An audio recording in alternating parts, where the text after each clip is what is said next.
जिज्ञासु मित्रों, अभिनंदन है आपका दिव्य सृजन स्पिरिचुअल में। और श्रीमद् भगवत गीता पर चर्चा चल रही थी।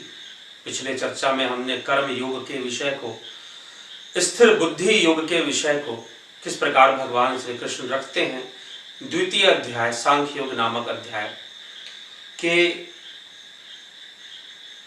39वें से 53वें श्लोक तक हमने सुना था। 53वां श्लोक जिसमें भगवान कहते हैं, श्रुति विप्रतिपन्ना ते यदा स्थासेति निश्चला समाधावचला बुद्धिस्तदा योगमवापस्यसि। अर्थात भांति भांति के वचनों को सुनने से विचलित हुई तेरी बुद्धि जब परमात्मा में अचल और स्थिर ठहर जाएगी तब तू योग को प्राप्त हो जाएगा। समाधि में, योग में बुद्धि स्थित हो जाएगी, एकाग्र हो जाएगी, समत्व को प्राप्त कर लेगी।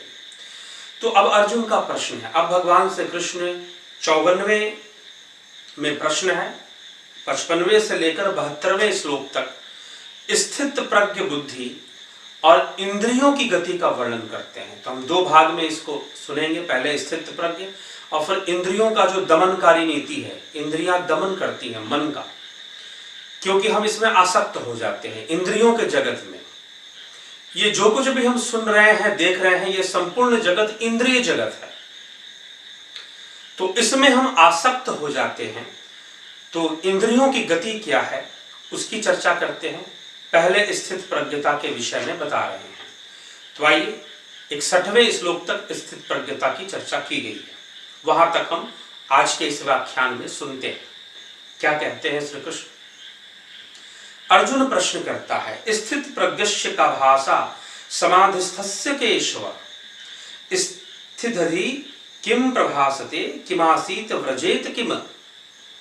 अर्जुन बोले, हे कृष्ण, समाधिस्थ योगस्थ बुद्धि वाले पुरुष का क्या लक्षण होता है? वह स्थिर बुद्धि पुरुष कैसे बोलता है, कैसे बैठता है और कैसे चलता है?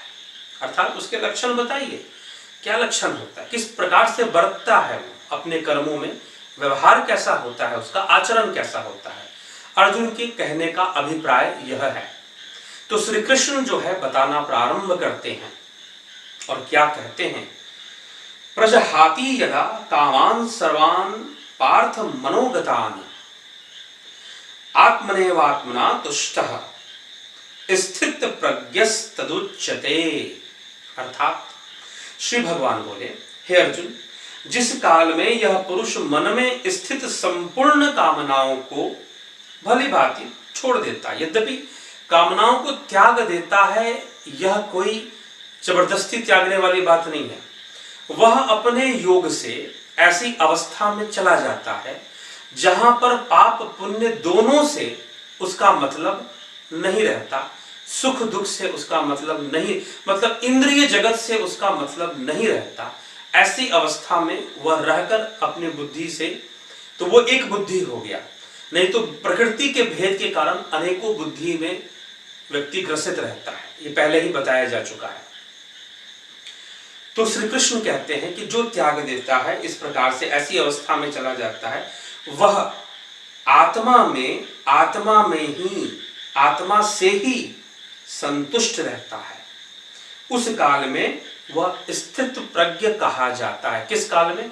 जब व्यक्ति अपनी आत्मा से, स्वयं से, यहां पर आत्मा मतलब कुछ और नहीं, आत्मा स्वयं में ही वह संतुष्ट रहना सीख लेता है, जान लेता है, और संपूर्ण प्रकृति के जो विषय हैं, जो ऐन्द्रिक जगत है, जो त्रिगुणी माया का जो जगत है, जो प्रकृति के द्वारा विस्तारित की जाती है, इंद्रियों के द्वारा ग्रहण की जाती है, फिर भोग की एक लंबी प्रक्रिया शुरू हो जाती है, कर्म फल का भोग शुरू हो जाता है, उसमें लिप्सा न रखते हुए स्वयं से, स्वयं में ही अगर वो जान जाता है स्थित रहना, तो फिर निश्चय ही वो स्थित प्रज्ञ है।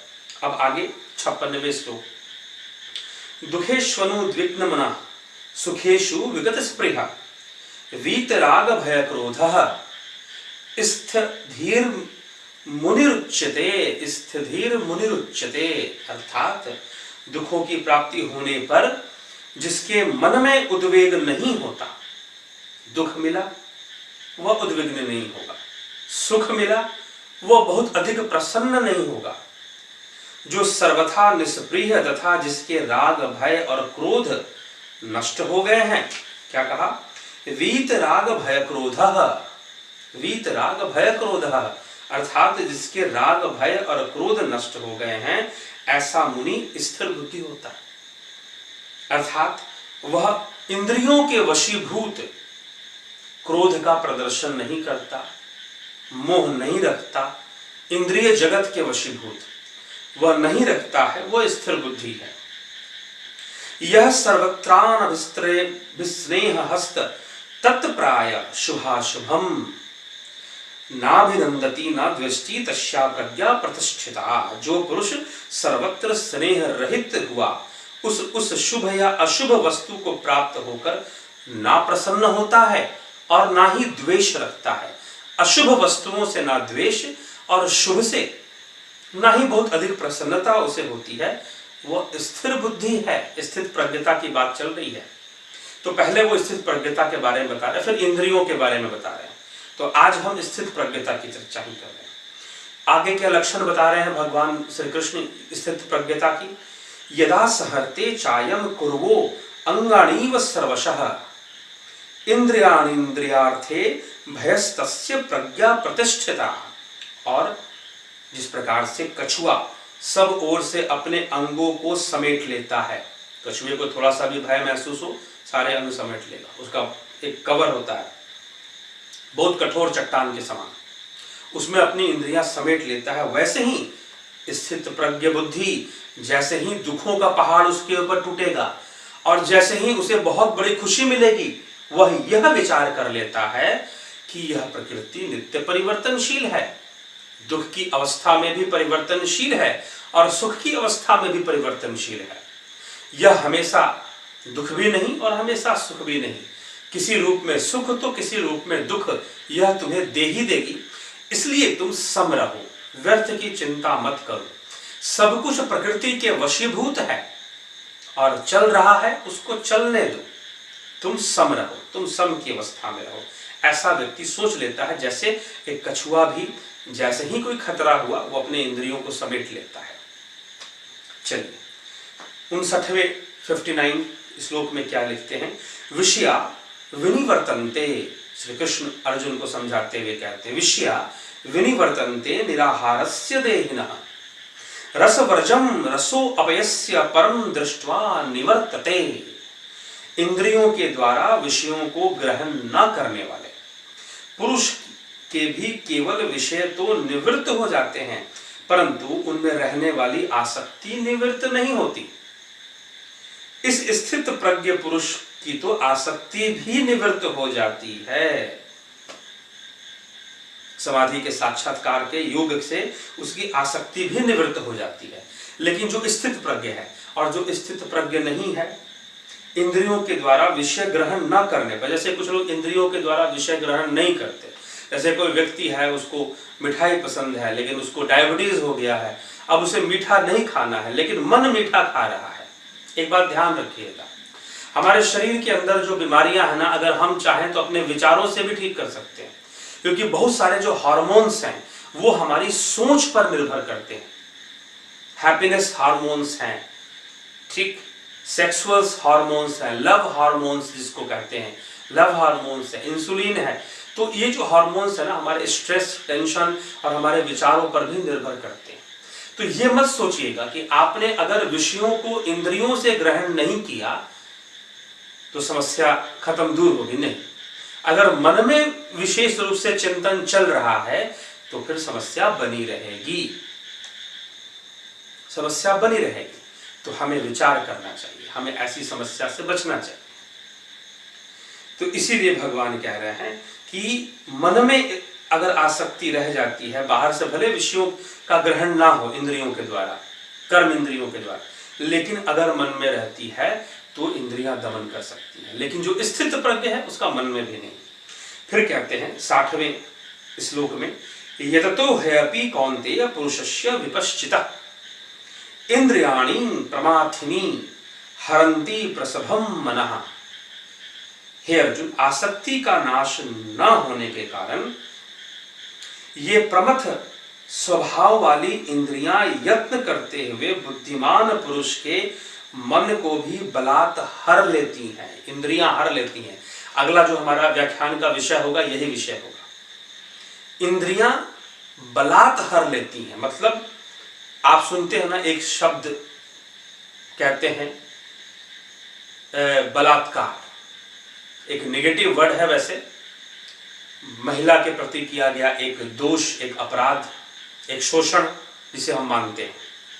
लेकिन सच पूछो तो हमारे अंदर जो हमारी मन रूपी जो या हमारी जो इंद्रियां हैं वो हमारा दोहन करती है, हमारा बलात्कार कर देती है। कैसे? जबरदस्ती हमारे ऊपर हावी हो जाती है, हमारे मन के ऊपर, और हावी हो जाती है। तो यहाँ पर लिखा जा रहा है कि बुद्धिमान, जो बहुत बुद्धिमान व्यक्ति है संसार में, पढ़ा लिखा, जिसकी प्रतिष्ठा भी बहुत है, वो भी, उनको भी इंद्रियां बलात् हर लेती हैं। लेकिन स्थित प्रज्ञ वो है जो इंद्रियों के द्वारा हरा नहीं जाता। ठीक है, वो इंद्रियों का प्रयोग करता है, इंद्रियां उसका प्रयोग नहीं करती हैं। तो 61वें श्लोक में फिर श्री कृष्ण लिखते हैं, तानि सर्वाणि संयम्य युक्त आसीत वत्परः वशे ही यशेन्द्रियाणि तस्य प्रज्ञा प्रतिष्ठिता। इसलिए साधक को चाहिए कि वह उन संपूर्ण इंद्रियों को वश में करके समाहित चित्त हुआ। समाहित चित्त मतलब योगस्थ हुआ, योगस्थ हुआ, प्रयाण होकर ध्यान में बैठे, वो ध्यान का अभ्यास करे। क्योंकि जिस पुरुष की इंद्रियां वश में हैं उसी की तो बुद्धि स्थिर होगी। स्थित प्रज्ञता तो तभी आएगी इंद्रियों को अपने वश में। अगर इंद्रियों को पूर्णतः काम करने का मौका आपने दे दिया तो फिर कैसे काम? ठीक है, तो अब बहुत इसमें देखिए, अब प्रश्न अर्जुन के मन में भी बहुत उठ रहे हैं इन सब बातों से। इन प्रश्नों का समाधान भी भगवान देंगे। कर्म परायणता कैसे आती है? ठीक है, तो 61वें श्लोक तक हमने चर्चा की।